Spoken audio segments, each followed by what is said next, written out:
Sometimes you read about different characters of our time, the words from the songs come to mind, and then you look at everything differently.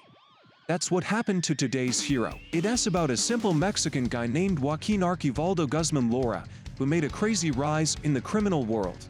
Let's turn to his story. He comes from a Mexican slum, he was born in the spring, and God did not bother to select talents for the little blooming Joaquin. I must say that I was also rewarded with an origin.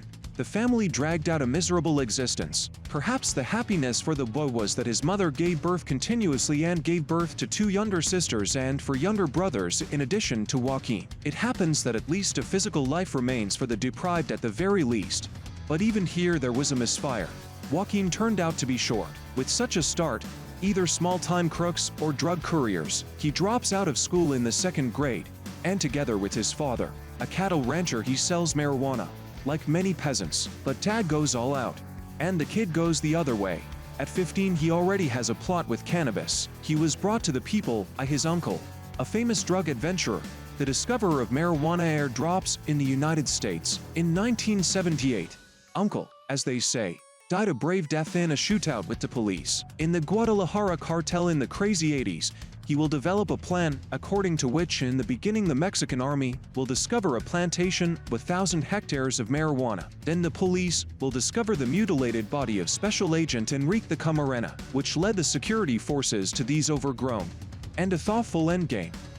The entire leadership of the cartel is in the dock. That's all.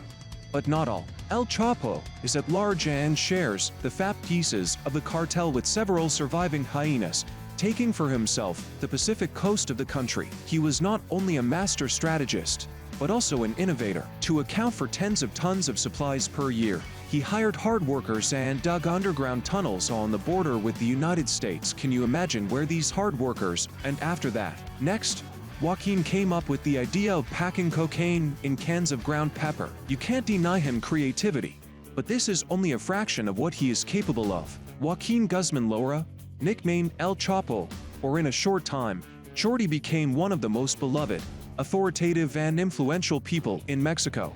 Besides operating with black cash and without paying taxes, he also made official capital, with which he entered the Forbes list among the richest people in the world. His model of his own mini-empire became the most prosperous shadowy drug cartel in Sinaloa, where the symbiosis of business and crime was embodied, where life is for pleasure, villas are for admiration, jobs are for the grateful poor, money to realize fantastic whims, contract killings and helping the same poor. Everything will be beautiful if the whole world is hooked on drugs. And for this, some things have to be done not quite beautifully, even in a zigzag somewhere. For example, to build intrigues to eliminate competitors, like Hector Pani, whose whole family was killed by order of Shorty, or to bribe the authorities, so much so that suspicions of bribes will cast a black shadow on the president of Mexico himself. So, a reward of $5 million was announced for the capture of the upstart. Shorty knew all this. What was he hoping for? I will make an extremely controversial guess. He hoped for his fantastic luck, as for example, in the case of the 24th of May, 1993, when the killers shot the car of the Archbishop of Guadalajara instead of El Chapo, in which the priest died. In the summer, Shorty was caught and they were taken to Guatemala and brought home with a bag on their head. The first wife is Maria Leandrina Salazar Hernandez, was a relative of violent drug lord Hector Luis Palma Salazar, the founder of the punitive militant group Los Negros, who did not spare his accomplice El Lobichu, killing him for losing a large shipment of cocaine. After that, Shorty wasn't afraid to create with this the murderer, the Sinaloa cartel. And then he was not afraid of anger. Salazar divorced Maria and left her 3 children. The second woman, Griselda Lopez Perez, set records and gave birth to the drug lord as many as 4 children. At the same time, as the wife of a revolutionary, she made several trips to prison. That's how the police lured the recalcitrant out of the nest. Blanca Estela Pina Garcia, the third official of a 30-year-old baron. A simple girl is a bank clerk. In the beginning, I was honored to refuse the mafia a date. No, he didn't kill her for it.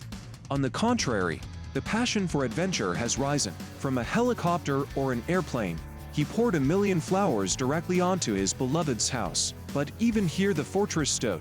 And then, overcome by passion, The drug lord stole, in front of his friends, his chosen one right from the restaurant. Luxury hotel in Puerto Vallarta has become a new habitat for far from the bird of paradise blanks. There's a fortress called Blanca Estela Pina Garcia throughout the white flag and married her captor. Mexican women love beautiful real estate. Fate brought him together with his fourth wife in prison.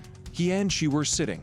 Shorty has passed half a century and Zulim Hernandez was ready for anything. By the middle of the 2000s, a short man, hitherto taken out of prison by a bribed gar in a cart with dirty laundry, turned around in earnest. Even cargo Boeings and submarines were involved in the course. But there was one flaw in El Chapo's personnel policy. Unlike Christ, he did not guess traitors. Especially and the sum of $5 million loomed in front of them for information leading to the capture of Guzman. In January 2014, the police tracked down his bodyguards and surrounded his ex-wife's house in Culiacan. He left them through an underground passage under the bathroom. But one of the serene February days of the resort town Mazatlan was overshadowed by the betrayal of a certain Carlos Manuel Ramirez, who led the Marines to the sleeper Shorty, the most powerful criminal on the planet, as the Special Services will call El Chapo when they demand his extradition. But the stubborn Mexican president Enrique Pena Nieto will say that Guzman will have to serve out the term that was before the escape of 2001 years in a cart with dirty laundry, simultaneously bribing more than 70 people. By the way, the price of the question cost Guzman $2.5 million. When the president said that Shorty should continue his sentence, did he know how the drug lord was sitting then before the escape? 2,000 pounds. A prisoner with a mobile phone in his hands ran his cartel, messed with prostitutes and gathered friends for dinner parties. Now the authorities of Mexico and the United States wanted to enjoy such an eminent guest in his grill prisons, so to speak, to suck every bone of this brawler. After all, Guzman became the world's largest supplier of heroin, cocaine, methamphetamine, and marijuana, surpassing even the legendary Pablo Escobar in power. In Chicago alone, 2 tons of cocaine were being shipped monthly through 60 tunnels under the Mexican border.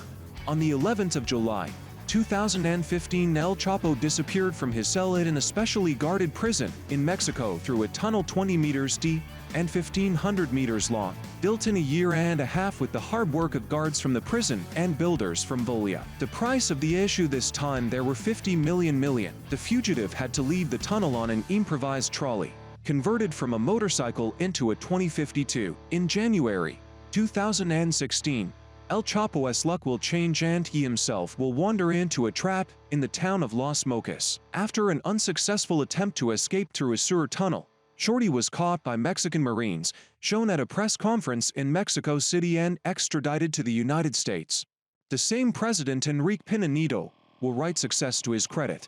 By the way, he is also a big walker to the female sex. He is married to television series actress Angelica Rivera, with whom he will begin divorce proceedings for the sake of a new passion, and having 2 illegitimate children. Already in January of the 17th, after the detention center on the border with Texas, Shorty goes to the States, of course not of his own free will, but in handcuffs. On a fine summer day 2019, Joaquin Guzman will be sentenced to life in prison without parole. The authorities like to earn points on such characters, but neither one nor the other government knows Guzman could have been caught, but El Chapo never was. In my native village he is revered as a hero. Women he is loved. Clothes with his brand are popular.